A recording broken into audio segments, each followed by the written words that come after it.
You tell yourself, this is the last one. You even mean it this time. You crush the cigarette, wash your hands, maybe chew gum like it's a ritual of rebirth. An hour passes. 2. Then something small happens. A stressful email. A boring moment. A familiar smell drifting past. And suddenly your brain whispers, just one. Not because you're weak. Not because you lack willpower. But because your brain learned something a long time ago and it hasn't forgotten. If you've ever wondered why quitting smoking feels harder than it logically should, why knowing the risks doesn't seem to matter in the moment, why people who are disciplined, intelligent, and self-aware still relapse. This isn't about failure. It's about psychology. And once you see what's really going on inside the mind of a smoker, the struggle starts to make a lot more sense. Let's start with something most people misunderstand. Smoking isn't just a habit. It's not just a chemical addiction. It's a relationship your brain has built over time. Think about the first cigarette of the day. It's rarely about pleasure. It's about relief. Relief from restlessness, from irritation, from that low-level discomfort you can't quite name. Your brain learned a simple equation. Discomfort, cigarette, calm. And once the brain learns a shortcut to calm, it protects it fiercely. This leads us to the first psychological pattern. There's the relief seeker. This is the smoker who reaches for cigarettes during stress, boredom, anxiety, or emotional overload. Picture this. You're overwhelmed. Your thoughts are racing. You step outside, light up, and for a few minutes, everything slows down. Your shoulders drop. Your breathing changes. Your mind gets quieter. The cigarette didn't solve the problem, but it interrupted the chaos. Psychologically, this is powerful. The brain doesn't care why relief happened, it just remembers that it did. Nicotine floods the brain with dopamine, not the joy dopamine, but the relief dopamine. The kind that says, good job, do this again. Over time, the brain stops asking, how else can we cope? It goes straight to, where's the cigarette? Does this sound familiar? Do you notice cravings hitting hardest when emotions rise, not when logic changes? That's not coincidence. That's conditioning. Then there's another pattern most people don't notice. The identity smoker. This is subtle. Smoking becomes woven into who you are, not consciously, but psychologically. You're the smoker who takes breaks outside. The one who bonds with coworkers during smoke breaks. The one who thinks best with a cigarette in hand. It becomes part of your rhythm. So when you try to quit, it doesn't just feel like giving up nicotine. It feels like losing a version of yourself. And the brain resists identity loss more than physical discomfort.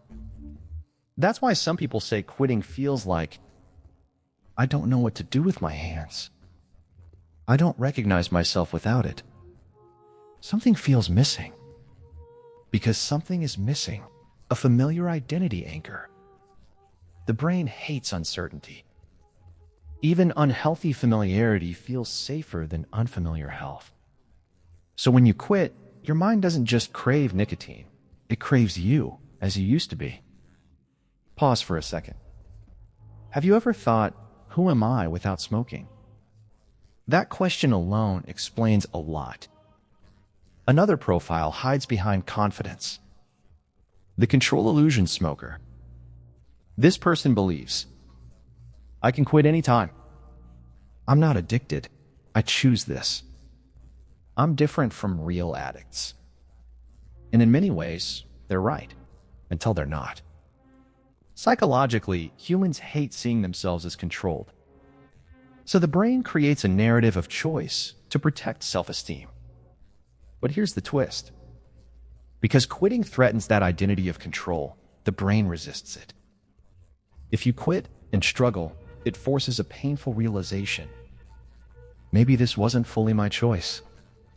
So the mind avoids quitting seriously, not because it can't, but because failing would hurt more than continuing. Does that land a little uncomfortably? Sometimes the hardest thing isn't quitting smoking, it's quitting the belief that you were always in control. Then there's the group nobody talks about enough. The emotional regulator. These smokers don't smoke to feel good. They smoke to feel normal. Without nicotine, emotions spike. Irritability, restlessness, low mood, mental fog. So smoking becomes emotional regulation on demand.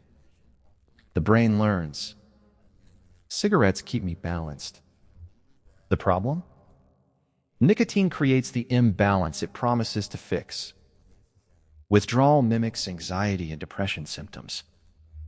So when you quit, your brain says, "See, you're not okay without this." It's a psychological trap. You're not craving the cigarette, you're craving the emotional baseline it temporarily restores. This is why quitting often feels harder after a few days, not easier. The brain is recalibrating, and it hates that process. If you've ever quit and thought, "I'm just not myself anymore," that wasn't failure. That was your nervous system relearning how to exist without an artificial regulator. And finally, there's the pattern underneath all the others. The memory-bound smoker. Your brain doesn't just store nicotine cravings, it stores associations. Morning coffee, driving, late-night thinking, socializing, stressful phone calls. Each cigarette is attached to a moment. So when you quit, life feels oddly hollow in those moments. Not because you miss smoking, but because the memory loop is broken. The brain says, "Something should be here." That's why people relapse years later in specific situations. Not because they forgot the risks, but because memory networks reactivated the craving. This isn't weakness. It's how learning works. Your brain did exactly what it was designed to do. Repeat what once worked. So why is quitting smoking so hard? Because you're not fighting a habit. You're negotiating with emotional relief systems, identity structures, memory networks, and a brain wired to avoid discomfort at all costs. Knowing this changes everything. Because the goal stops being, "Force myself to quit," and becomes, "Teach my brain a new way to feel safe." That's a very different battle. Here's something hopeful. The brain is plastic. Everything it learned, it can unlearn. Not instantly, but gradually. Cravings peak and fall like waves. Identities can be rebuilt. Emotions can regulate themselves again. But quitting becomes easier when you stop asking, "What's wrong with me?" and start asking, "What job was smoking doing for my brain, and what can replace it?" That question shifts you from shame to strategy. So let me ask you, which pattern do you recognize most? The relief seeker? The identity smoker? The control illusion? The emotional regulator? The memory-bound one? Or maybe a mix? If this video made quitting feel clearer instead of heavier, tell me in the comments what stood out. If you're trying to quit or thinking about it, you're not behind. You're learning. And if you want more psychology that explains behavior without blaming people, consider subscribing. This channel is about understanding the mind, not shaming it. Quitting smoking isn't about becoming stronger. It's about becoming more aware of how your brain learned to survive. And once you understand that, change stops feeling impossible. It starts feeling human.